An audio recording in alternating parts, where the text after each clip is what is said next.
Nothing in the world is crueler and more pitiless than Goa Inquisition. These are the words of a person who had seen the tortures of the Goan Inquisition with his own eyes. These are the words of Francois Pirard. A French traveller, Francois Pirard, was in Goa between July 1608 to January 1610, the period when Goa was reeling under the evils of the Goan Inquisition. He wrote about the Inquisition in his travel account, The Voyage of Francois Pirard to the East Indies, the Maldives, the Moluccas and Brazil.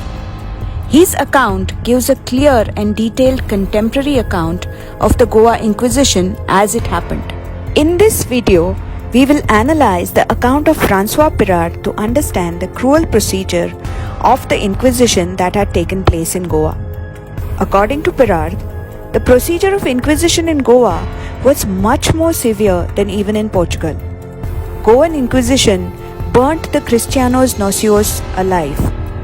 Do you know who were the Cristianos Nocios?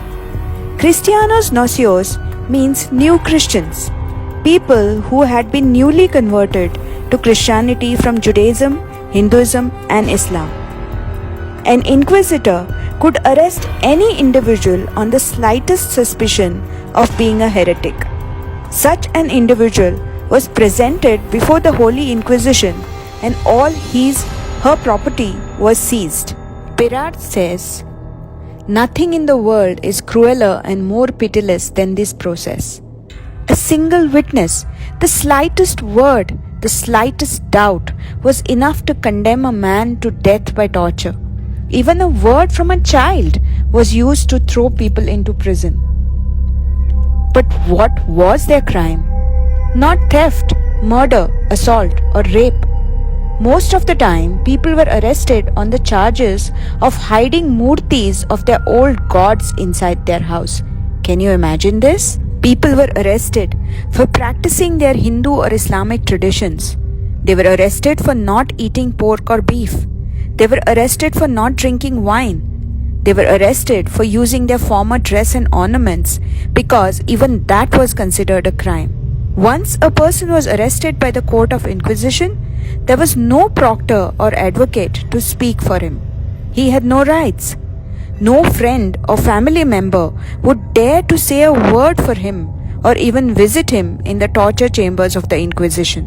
Sometimes, a man was kept in prison for 2 or 3 years without him even knowing why he was arrested, visited by no one but the officers of the Inquisition.